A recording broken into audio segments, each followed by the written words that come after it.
like Eileen said, I am Kathleen, and I am an assistant faculty member, assistant professor here in the College of Education. And so my path to the work that I'll talk about today really came out of really a love for working with children and understanding how we help children with and without disabilities, identified disabilities, maximize their success in classrooms, and how do we help teachers feel really confident and competent in supporting all children in an inclusive classroom, right?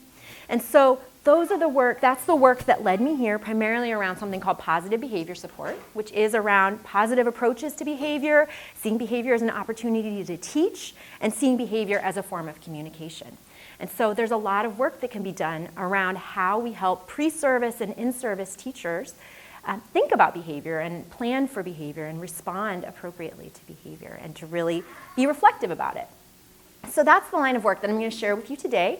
This talk is titled A Coach's Toolbox. So I'm going to show you a few tools that we've developed and a few strategies that we've used in research here at the Haring Center and beyond. So I'm really excited to share some of this work with you today.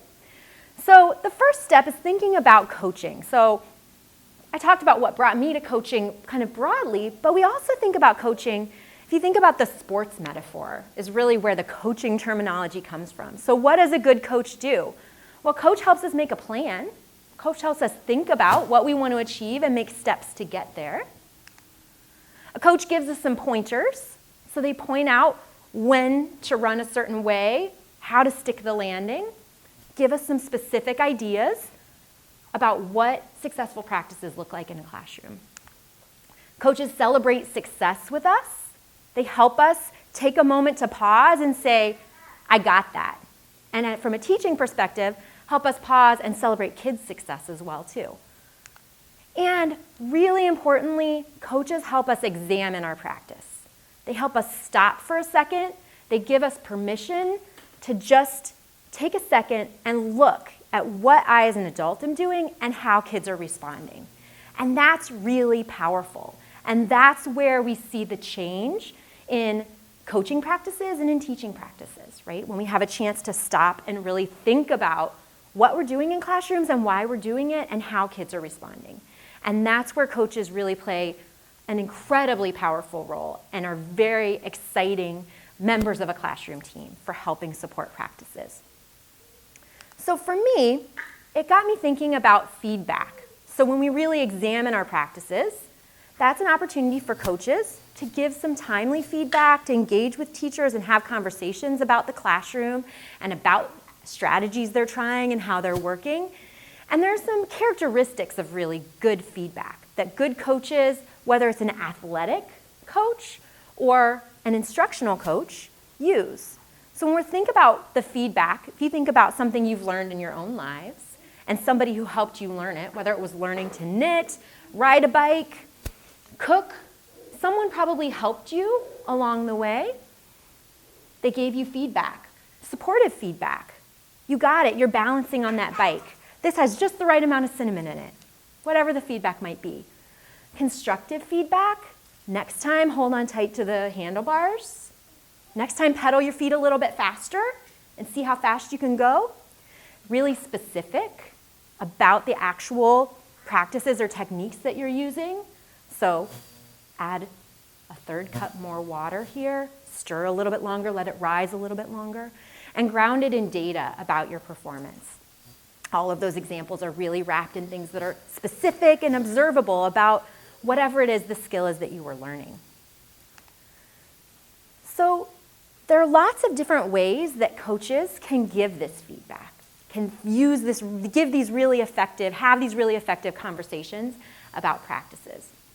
And so got us thinking, when's the right time to have these conversations about teaching practices in particular? And if you think about things that you've learned across your life, you can think about the people who are effective in helping you learn those skills. When did they give you the feedback? And there's two different ways of thinking about that. One is that we can give feedback in kind of a delayed way. And this is kind of traditional in teacher training or teacher education, that there's an observation by a coach, and then the coach and the teacher meet at nap time or snack time to talk about what they saw in the classroom, to talk about practices, and debrief that observation. Okay, so that's a pretty traditional way of thinking about coaching, and it can be really effective when it's grounded in those 4 characteristics of effective feedback. You can step back and look. But there's also some ways, as technology grows and changes and develops and becomes more accessible, there are some really exciting ways that we can provide real-time feedback to teachers in their classroom while they're doing the really hard work of teaching. Okay? And so some of the work I'm going to share with you today looks at ways effective feedback and technology can kind of work together, either in a delayed way, in a debriefing traditional kind of model, or to provide teachers with real-time, in-the-moment feedback on their practices.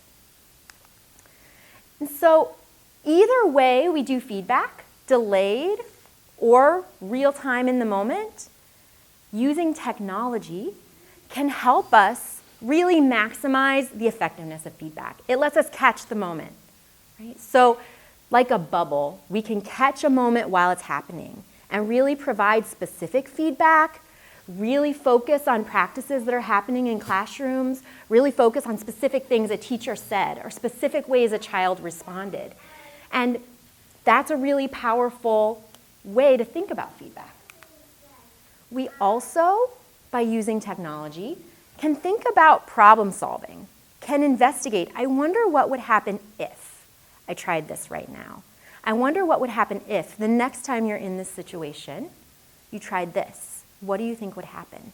And it gives us a chance to really try it out and really think about it. And it lets us celebrate in the moment, big time, real examples of practice, right as they happen in some cases, or an image of them as they happened before. Okay. So I'm going to walk you through a few tools that have helped us, as the research team that I work with, examine some of the practices that we see in classrooms around positive behavior support. And like I mentioned, we've used technology in a variety of different ways to help us catch that moment and help us investigate and make adaptations in classrooms. So we have a couple options for using technology. One, on-site, someone is in the classroom video recording or using a little iPod to record. And we're recording, and maybe we sit down and we use the video as part of a debrief conversation. Right? So it's mirroring a traditional coaching in education structure, but using technology to really help catch the moment and help investigate in a really real way. So a teacher's able to see what's happening in her classroom for herself and take that moment to stop and reflect on it. But we also have the capability to take coaching online so that a coach can be somewhere either in an office or on a university campus or in an agency hundreds of miles away from the teacher in the classroom. And we can use technology to bring that coach into the classroom and let her have conversations or him have conversations with that teacher and have them be able to observe and provide feedback and engage in those conversations that, again, let them catch that moment and let them try out new things. And so what I'm going to show you today are how we've used technology in both of these formats to really effectively think about coaching and help teachers respond to and prevent challenging behavior and promote social emotional development. So the first project in kind of this line of technology for coaching was a project where we worked with teachers in a Head Start agency who were interested in learning more about social emotional development. And every week, a coach filmed in their classroom. And every week, the coach would review those videos and based on the action plan that a teacher had developed, would edit down some clips of those videos to share with that teacher so that the teacher could watch those videos and then have a conversation online on a Google platform that was protected just for that agency and the coach. On that Google platform, have a conversation about the video clips. Okay? So the videos were really focused, really grounded in data built on the plan that the teacher had developed for herself about whether she was going to use emotion words, or whether she was going to work on social problem solving, so helping kids stop and recognize they had a problem and come up with a solution. Helping use directions that were stated positively with young kids, or talk about classroom expectations or rules in a positive way. And so each week, the coach would post a video for the teacher to view that was short, but the teacher could view it, and then they had a conversation, like I said, online about this video. So the teacher could see examples, supportive feedback of what had gone really well in the classroom, and they could also see some examples that maybe opened up some questions for the teacher.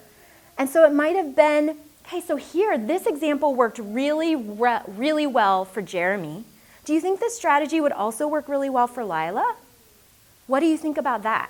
And so the teacher could watch the video, play it out in her mind, and think about how to try it again the next time or the next day. So it was really a nice chance for teachers to stop and look at their own practice, because as many of you probably know, you don't get a chance often in many lines of work to stop and actually look third person at the work that you're doing. And so it's kind of a luxury to be able to stop and look at what's going on in your classroom and look at it a different way. And what we found with this particular study, and this is just one tiny piece of the data from this project that I think was really interesting. What we found was that the teachers who participated in this coaching intervention, where they watched the videos of them interacting with children, of children interacting with each other, those teachers, when they were asked to rate the social skills of the children in their classroom, those teachers who participated in coaching saw children as increasingly more socially skilled than did the teachers in the dashed line who didn't participate in coaching. So teachers who didn't participate in coaching saw kids as pretty stable in their social skills over the 5 to 6 months of this study, I guess 4 or so months of this study. But teachers who watched videos every week of their practice saw kids, rated kids, as increasingly socially skilled, as having stronger social skills over the course of the study. And so that was kind of an interesting piece, just one little piece of the data here. Yes? Do you mind explaining the horizontal axis, the two occasions? Uh-huh. Yeah, so these were 4 points in time. This was a cohort model study, so the participants ran in one cohort from January through April, and then a second cohort, September through December. Yep, and so here it's merged together across the two cohorts. Mm-hmm. Yeah, thank you. Yes? So would this suggest that the teachers were better able to see improvement, or that there was actually more improvement? So that's a $1 million question, right? So excellent. This is rating scale data. So teachers were kind of filling out a bubble sheet about kids' behavior and social skills. And so what we don't know here is whether the behavior or the social skills actually observably improved, or whether teachers' perceptions, how teachers saw those kids, changed. But I think from a kind of interaction standpoint, if I'm a teacher and I start seeing kids as more socially skilled, that's an important thing in and of itself. If I have higher expectations, I start to see the positives in kids that I might have had concerns about before, that's really interesting. And we don't know whether we'd go into those classrooms and see an observable change, if kids would have more friends, or if kids would use more social skills during an observation. We anecdotally think that that was the case for kids that there were concerns about. But for teachers in a relatively low intensity coaching intervention, it was once a week. They watched like a 3-minute clip from their classroom.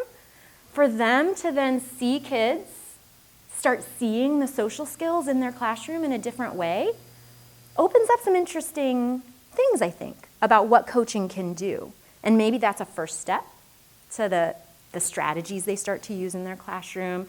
Maybe it opens up different interactions that they might not have had before, and maybe over time, we don't know, but maybe over time, we might have seen more and more kind of changes in what happened in classrooms or kids' social skills and interactions. But this was kind of an interesting preliminary piece that those teachers really saw a significant increase. They reported a significant increase in social skills, which could have some implications for how they do their work with kids. Yeah. So that was what I described as one of the kind of delayed feedback pieces. So we're using technology to capture a moment and talk about it later and reflect on it later. We've been exploring how we can use real-time technology to provide feedback to teachers. And in this case, it was pre-service, people who are learning to be behavior analysts and working in their internship or practicum sites. And so we brought my visual aids today. We used tiny little technology, an iPod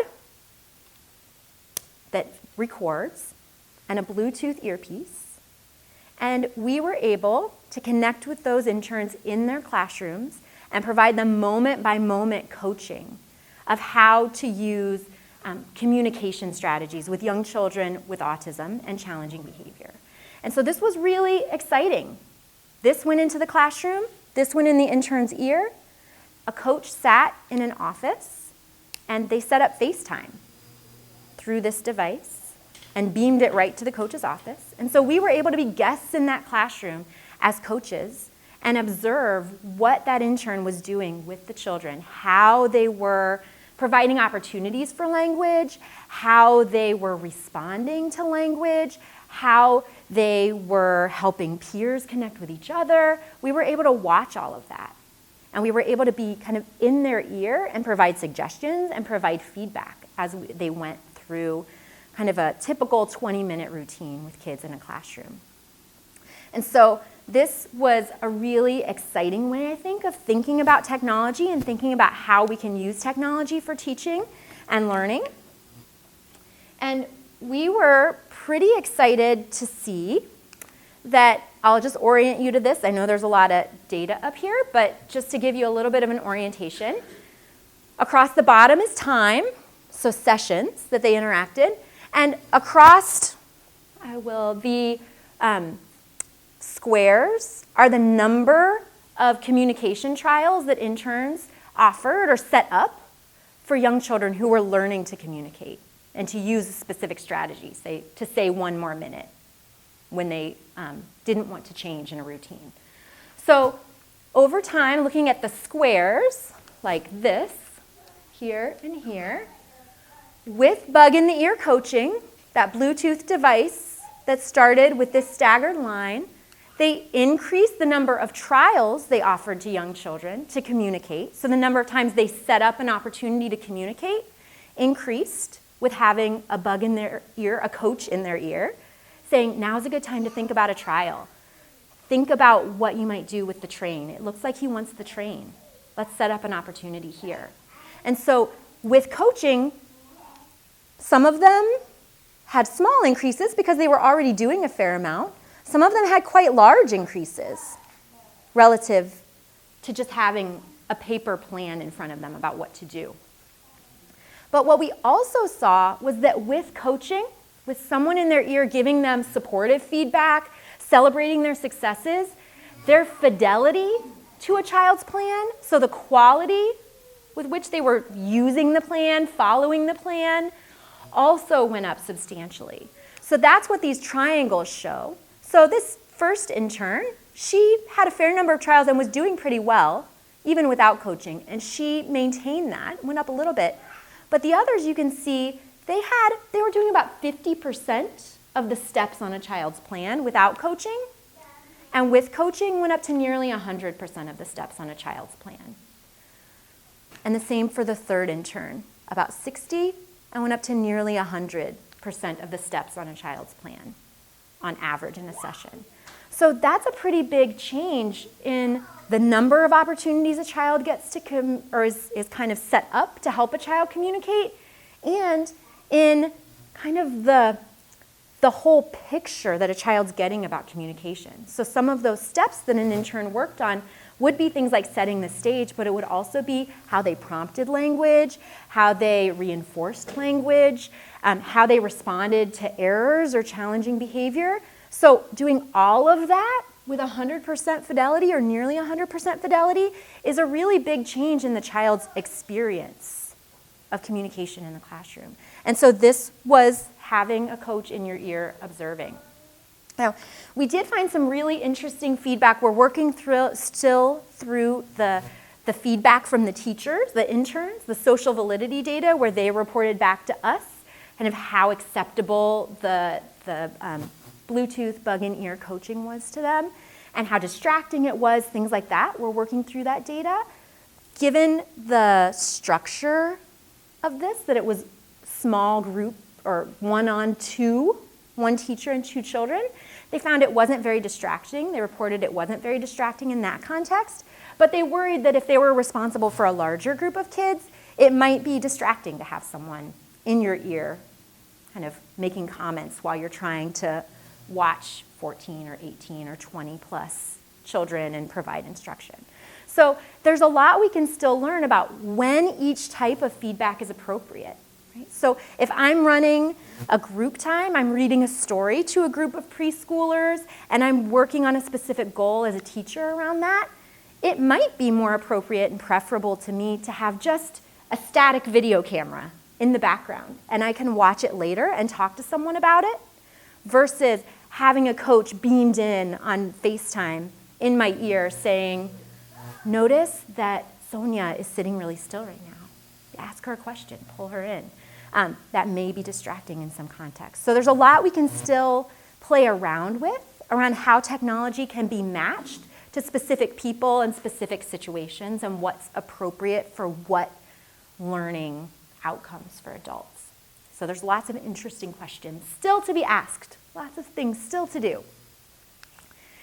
And so some important lessons that we learned about using technology across several of these projects is that it's really important when we're using technology in coaching and probably in all teaching and learning that the bulk of the work actually happens up front. Right? If the preparation hasn't been done as far as getting comfortable with technology, about thinking about what's going to happen when the record button is hit and what's going to happen after, it's kind of too late once that record button gets hit. We want to do all that planning up front and really prepare. So one thing that we have done across projects that's been really important is think about how we provide the training or the support around the technology itself. And so in most of these studies, we've had the luxury as research teams to have someone who can kind of run interference, can be there if there's a technology problem and do tech support in the moment, who can make sure if the FaceTime connection stalls that they reset the button really quickly and can get it started back up. So that's not something the teacher has to do. But as this technology kind of goes out bigger on a bigger scale, we might have to think about other ways to address that. But we've also found that really thinking about how we get comfortable with technology, so having teachers practice filming, even something like moving their Diet Coke can around, doing something silly and watching it, can really help them feel more comfortable with viewing themselves on camera. And having that experience of interacting with the video takes away some of that intimidating factor, kind of like I had today, like are things hanging out? Do I have lipstick on? That some of that goes away when teachers have a little bit of more opportunity to touch the technology, to use the technology, to just interact with it and get some feedback on the technology itself, right? And so in the delayed coaching study, we did that where we worked on how we set up the camera in the classroom, film the classroom empty with just the teacher moving around, have her play around with that video, practice seeing what it would look like, putting it on the website, seeing what she would see kind of how the sound works, things like that. In the Bluetooth study, we took some time to really practice using it when kids weren't there, so that the interns had it in their ears. We practiced being separated from each other and getting connected. We practiced what we would do if a connection did fail. We practiced, if you stop hearing me for a certain amount of time, just keep going. I'll pop back in. You don't have to do anything. You keep going. I'll pop back in when I get reconnected. So those kind of advanced decisions were really important when we're using technology, that we think about what do we do if X, Y, or Z happens. And the final thing I wanted to leave you with today, thinking about tools for coaches, was a project that I'm really proud of that was developed. It's from Ohio State University, where I was before I came to the University of Washington. But it's a project that was funded by the U.S. Department of Defense and their military child care system to develop online training materials for all of the employees in their child and youth training, or child and youth programs. So birth through age 12 in child care and before and after school programs.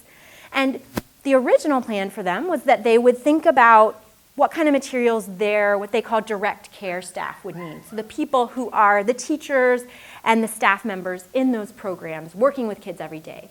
But they got to thinking they also needed materials that would help the people in their coaching team and their management teams be able to support those staff members. And so we've developed a series of, ultimately there will be 14, I believe, courses available online for coaches and managers, 2 separate materials. I'm going to show you the coaches, a little bit of the coaches' materials today, but developed to provide online tools for the coaches in those systems, and it's available publicly, so anyone can access these. But for coaches, to get the tools they need to be able to go into a classroom and know what to look for if I'm looking for safe environments, and I'm helping a staff think about safe environments, or I'm helping staff members think about working with families.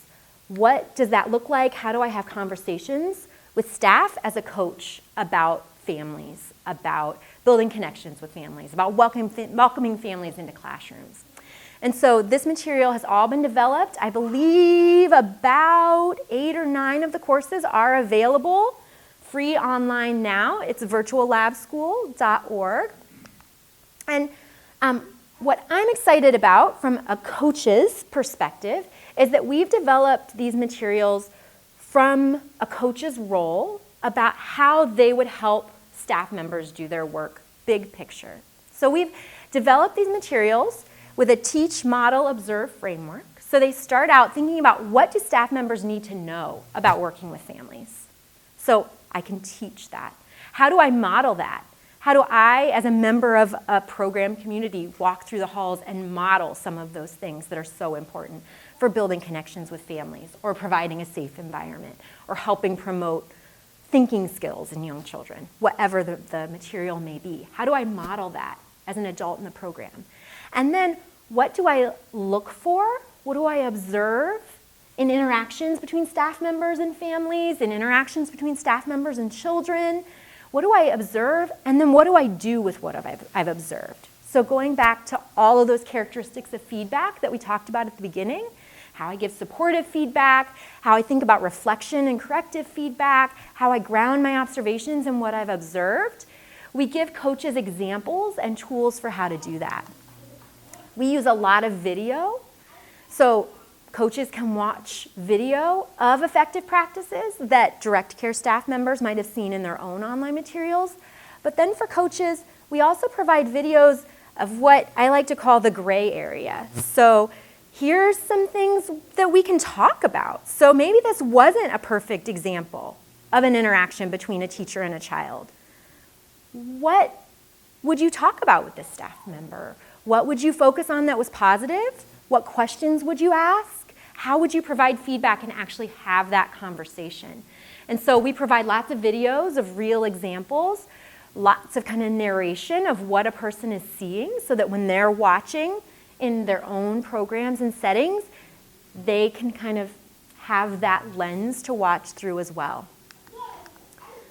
And we've also built, with that observation and feedback, a kind of structure that coaches can walk through of they saw this scenario in a video.